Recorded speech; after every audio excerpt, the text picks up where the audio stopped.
Welcome to our discussion on sourdough bread. I'm here with Dr. Erin Mayfield to talk a little bit more about the medical aspects of sourdough bread and learn a little bit about the health benefits. So welcome, Dr. Mayfield.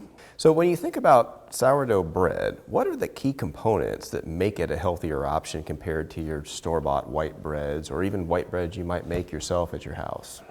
So it's fun talking about bread in general because bread's been around and it's been a nutritional source, an important nutritional source for people for thousands of years.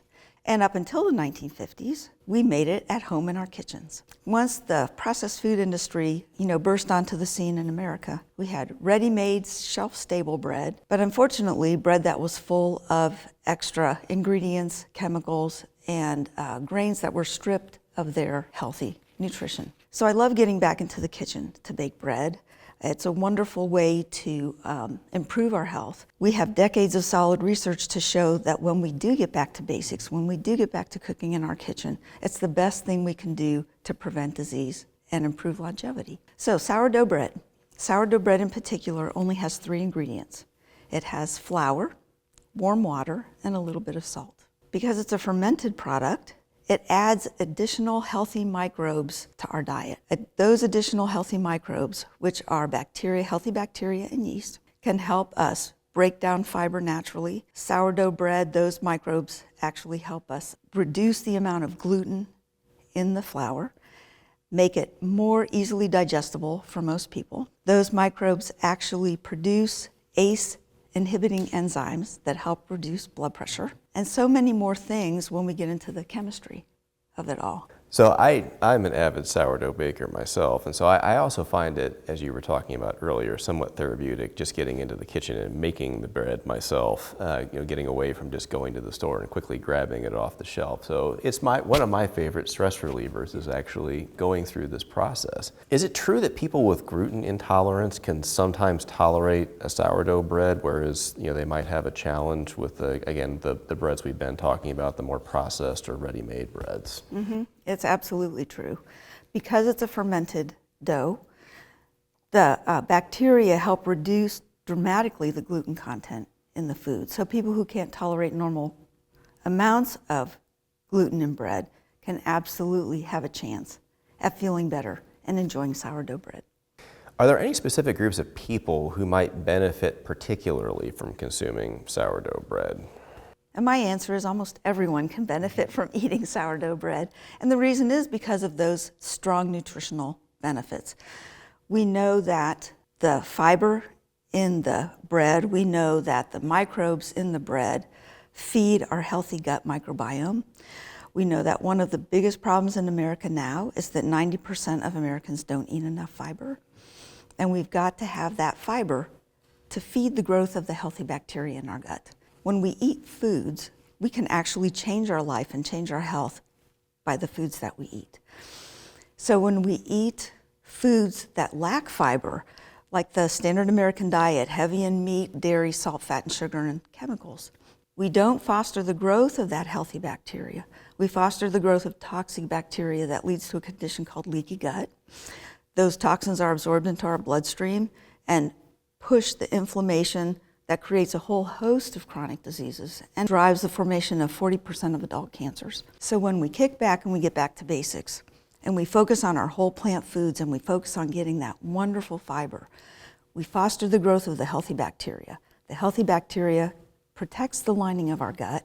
It produces all kinds of compounds that our body needs for health, including strengthening our immune system, including 70% of the happy hormones that our brain needs, the serotonin and the dopamine. I know there's been a lot of research, more recent research, that maybe the audience isn't as aware of about the connection between the gut microbiome and other systems in the body and how the interplay between the health of that biome influences all other systems in the body, from the brain to the immune system to others. So is there an advantage built into sourdough bread that goes just beyond gluten and just beyond our gut health and may provide protections for other systems in the body if we incorporate that as a component of an overall healthier diet? Well, there absolutely are many. It still comes back to fostering the growth of the healthy gut bacteria. So when we have a healthy microbiome, then then all of these wonderful things happen. We have strong immunity. We have greatly decreased incidence of chronic diseases. We know that 80% of the chronic diseases in our country are diet-driven.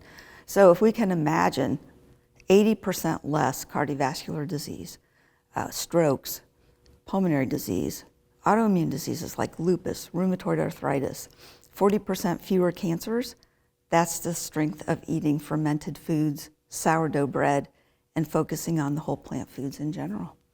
So that would seem like it would shift a lot of burden off of our current healthcare system as well by preventing those diseases ahead of people having to seek treatment for them. Oh, it absolutely would. And just imagine how much unnecessary suffering there is in our friends and loved ones with these diseases, and including early deaths.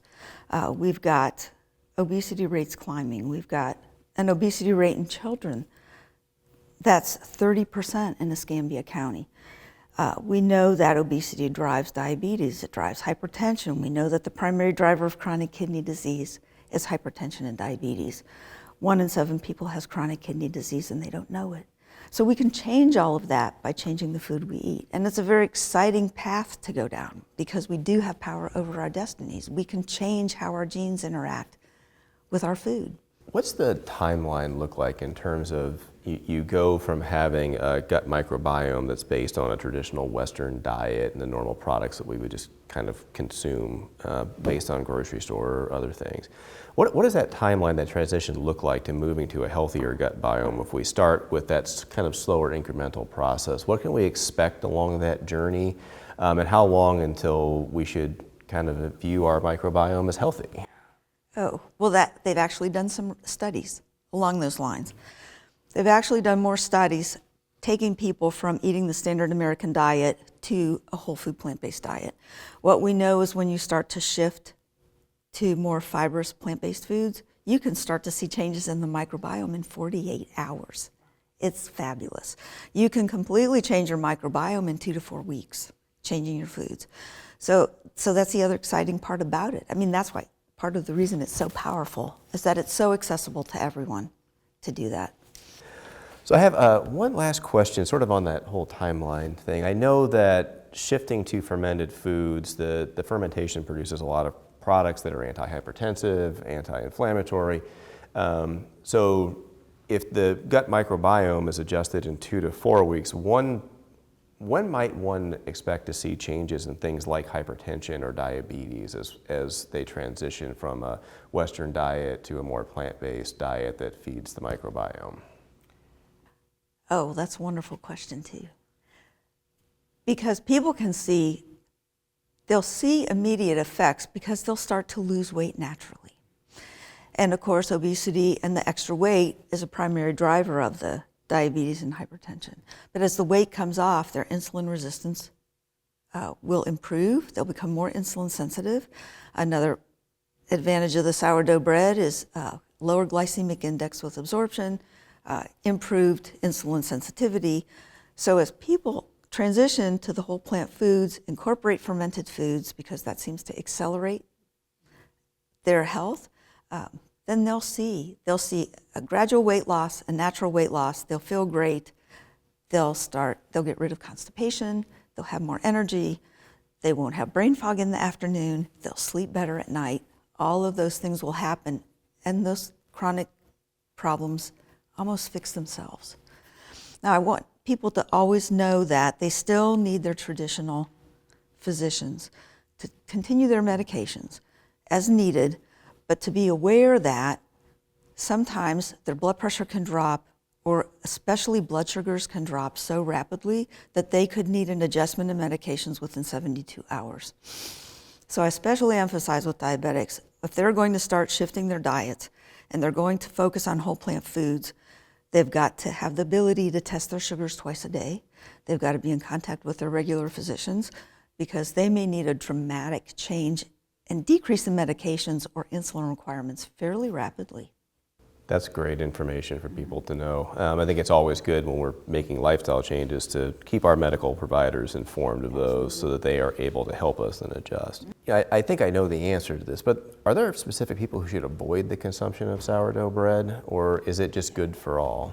People who have digestive issues need to have the appropriate medical workup for those. So if they've got diarrhea, constipation, stomach pain, cramping, nausea, vomiting, acid reflux, all of that deserves a thorough workup because there are individuals who need to stay away from wheat products and gluten 100% of the time. Celiac disease, they cannot digest gluten in any form, and it can actually be a very life-threatening disease if people eat that wheat or the gluten for prolonged periods of time. Wheat allergies, people who have true allergies to these food products need to stay away from them. Well, Dr. Mayfield, thank you so much for a fascinating discussion about sourdough bread and our gut health. We're now going to transition to Craft Micro Bakery to learn about how sourdough is actually made.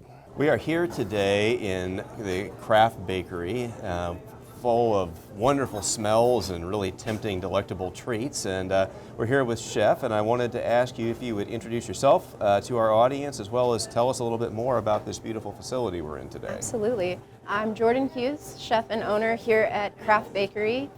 We are a European-style focused bakery. We specialize in sourdoughs, desserts, and pastries, and we've been around for about 5.5 years now. Well, Chef, can you tell us how important the sourdough culture is to the baking process? Absolutely. Essentially, it's indispensable. We, as humans, have become so concerned with convenience and speed that we've created these essentially like shortcuts, commercial yeasts. But those things, while they can produce a similar outcome at the end, they're not really doing the same things. So when you say they're not doing the same things, I've heard that the natural components of the sourdough starter culture modify the bread somehow and even can change the structure of the bread. Can you talk a little bit about that and maybe some of the advantages of that? Absolutely. So the sourdough cultures create a bit more carbon dioxide. They have special acids that break down the gluten structure. This is why people with a gluten sensitivity have a little bit easier time eating sourdough breads. So do you use a traditional sourdough starter? Yes, so we've got a sourdough culture that we've had around for about 6.5 years. We call her Queen Cleopatra, Cleo for short. We incorporate a little bit of whole wheat flour, a little bit of nuttiness and texture. We use that for our house sourdough. We call it our Red Sea sourdough. We purchased some bacteria culture from the Red Sea. It was dried and shipped over to us, and we use that to create the starter. Amazing, that sounds awesome. How would you describe the maintenance and care? And I know that sourdough starters tend to have a lot of love poured into them. So what is it like here? How do you care for your cultures? Essentially just like having a kid. You have to feed it, love it, talk to it, care for it. We feed ours on a daily basis since we pretty much use it every day. When we're closed on Sundays and Mondays, we do put it in the cooler. You can extend the life of your sourdough by slowing down the process, chilling it down well. So when we talk about moving from a craft bakery to store-bought, what are the differences between store-bought sourdough bread and maybe the bread that comes from a craft bakery like here at this facility? Yeah, so earlier we talked about being obsessed with convenience and cutting down the time by incorporating commercial yeasts. I think that the same can be said for even the rest of the process. It really comes down to ingredients. To make a great loaf of bread, you only need 4 things: flour, water, salt, yeast. And I think that it's when we start incorporating more things, the commercial yeasts, to give more air and texture and to speed things up, and then the other things that are added to preserve and extend shelf life. Really, if you check out the ingredient label, the fewer amounts of ingredients you see, the closer you should feel to your product. Do you have any tips for home bakers who are starting off in sort of the sourdough world? Don't get discouraged. It's difficult. It takes time to get a sourdough culture going. I know people that have had many attempts and failed attempts, but it's just keep going. Sometimes they'll look kind of funny, but don't count them out. Chances are they've still got some active culture in there. Yeah. Well, thank you so much for your time today. I think we've learned a lot about sourdough and got some wisdom. And for home bakers, I think patience is definitely the key. It takes a little while to get started, but I think definitely worth it. So thank you so much for your time. Of course.